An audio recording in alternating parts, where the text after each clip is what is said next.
Hey, it's 9 News meteorologist Cory Reppenhagen here with a weather update. We have big flood potential out there today with the thunderstorms that are moving over, possibly producing some very heavy rainfall, flooding inside the burn scars and even outside the burn scars.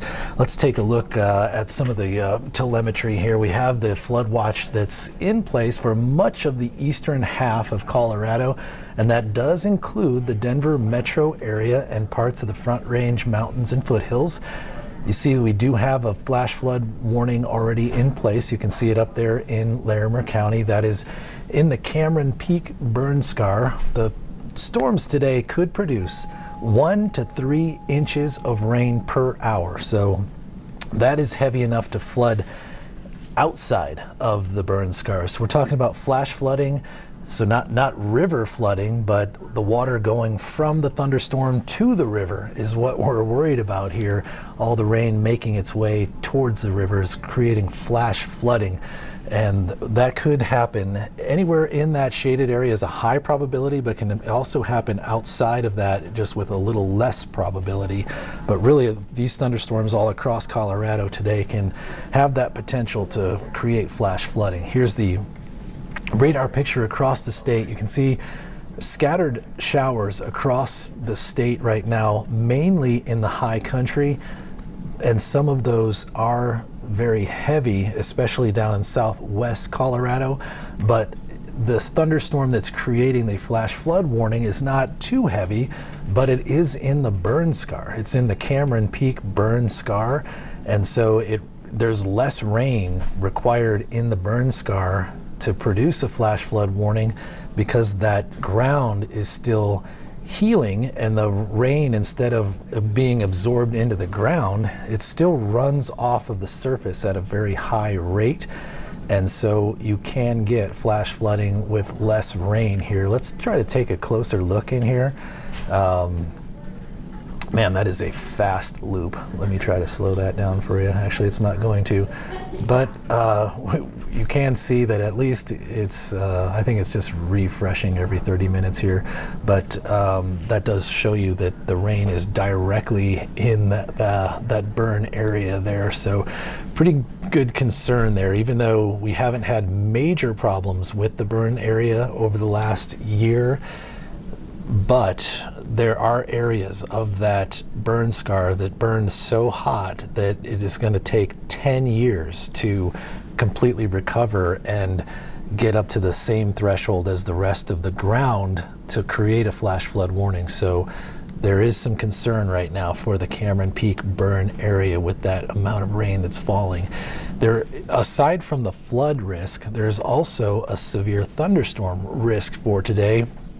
And that does include the Front Range and the Denver metro area as well. So severe weather is wind and hail. So we're looking at the hail being larger than 1 inch in diameter. That's the threshold for severe hail.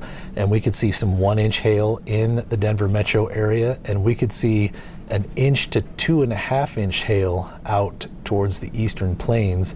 I wouldn't be surprised if some of the hail later on this evening and tonight even larger than 2.75 inches, which is about the size of a baseball. So baseball size hail is possible out of these storms out on the eastern plains. Not so much in the Front Range, but we could see severe hail 1 inch in diameter, maybe even golf ball size hail just to the very east of the Front Range. So here's your forecast for Denver going through the next few hours. Look for those storms to go right in between now, which is 2 o'clock, and about 4. So we're in about a 2-hour window where we have the best chance of seeing a thunderstorm. Outside of that, the chances are low unless we get an outflow boundary, which is essentially a cold front created by a thunderstorm, to push back towards the Front Range later on tonight, and that could spark another thunderstorm. But the severe weather potential is probably in between that 2 and 4 o'clock window here in the metro area. And then we'll have another round of thunderstorms tomorrow. Here's your risk for Tuesday. And if I zoom in there, you can see that it is very close to the Front Range there as well, including part of the Denver metro area at this moment. That could expand as we go closer tomorrow, because it does look like we do have some high rainfall chances. Let me take you through the computer model for today, however. This is the front range, or the northeast corner of the state, looking at about 4:30. And let me back that up just a hair, and you can see that right after 2 o'clock, see those storms try to move through the Denver area. This computer model is not too enthusiastic about that flood potential in the Denver area.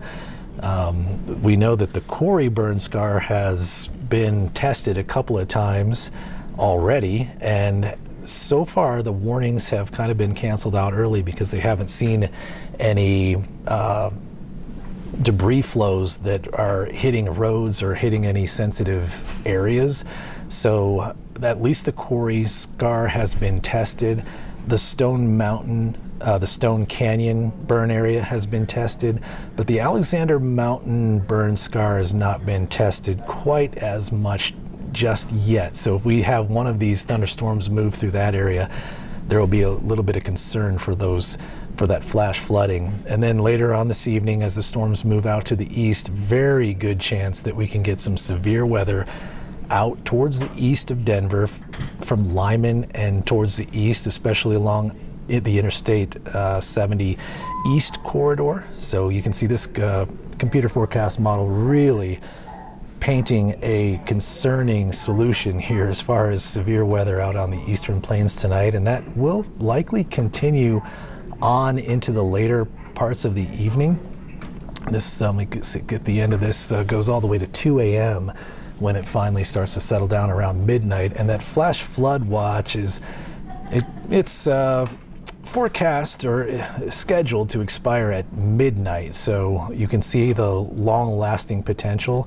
Let me zoom out here and show you the entire state here with the computer forecast model going forward. You see those storms moving through the Denver area with not too much coverage, so it's not rain for everybody, once again, just like it has been the last few days. But if you do get a thunderstorm in Denver, keep in mind that potentially very heavy rainfall. And then the same computer model painting those thunderstorms out towards the east as being potentially very severe, all the way really from about 4 o'clock on. And really, these high resolution models are really like in the 7 o'clock hour as far as the peak of that severe weather potential out on the eastern plains. And then, as I mentioned, the flood watch goes all the way until midnight, and if this computer model goes all the way till 2, you can see those thunderstorms still out to the west. And so we'll have thunderstorm activity essentially overnight as we go into the next 24 hours into tomorrow at about this time. And then here's your forecast highs for tomorrow, just a little bit warmer, because I think the storms may hold out just a little bit longer, and we could even have clear skies by about 3 o'clock. And in fact, let's look at the computer model, the future cast for tomorrow. You can see at 8 a.m. we still have storms going in the mountains and the western slope from overnight. So it's like these storms are really not going to stop at all. They'll just shift back to the west in the morning and continue on. And then as we go all the way till about 2 o'clock, you can see some isolated showers starting to form. So maybe the sunshine will last just a little bit longer tomorrow, getting a degree or two of extra heating. But you can see the storm coverage right in the Denver area, again, between 2 and 4 o'clock here to start. So we'll be looking at almost the same as timing as far as the severe weather goes for tomorrow. And that will be right in the Denver area. And really, it's just a very scattered nature to these storms across the entire state. But the focal point, I think, again, for tomorrow will be the eastern plains, just to the very east of Denver onto the state line. And then here we are at 10 o'clock tomorrow. So this is 10 o'clock Tuesday. Still, the computer models are still holding on to some pretty big thunderstorms in the Denver area, even late tomorrow night. So very nocturnal thunderstorm potential for tonight and tomorrow night. Here's the reason. You can see the jet stream, and this is kind of in the current slot here for for Monday, and you see the high pressure, which is kind of in the perfect spot for monsoon moisture to be pulled up out of the monsoon region and up into Colorado. And at the same time, we have these storm systems that are moving across the north of our area. It's almost like a very fall-like pattern, with the jet stream starting to drift down towards the south, towards the middle of the country, and the low pressure storms starting to reach just a little bit further down. So those troughs of low pressure are starting to at least scrape the top, the north end of Colorado. And so you get a mix of monsoon moisture along with the upper dynamics, the wind shear and the lift from that divergence aloft from the jet stream, and those storms providing cooler air up above our heads.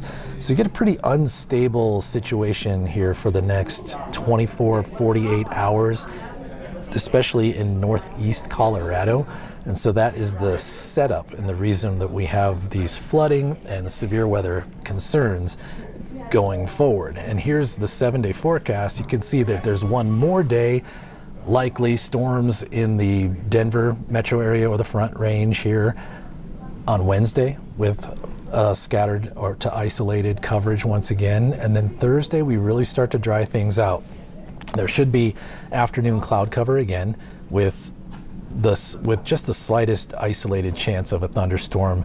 Right now it's in about the 15% coverage range or probability, which is pretty low. And then it gets even lower into Friday and Saturday. Friday and Saturday likely staying pretty dry, and another dry day on Sunday. And notice that the temperatures will start to spike up a little bit there on Saturday and Sunday.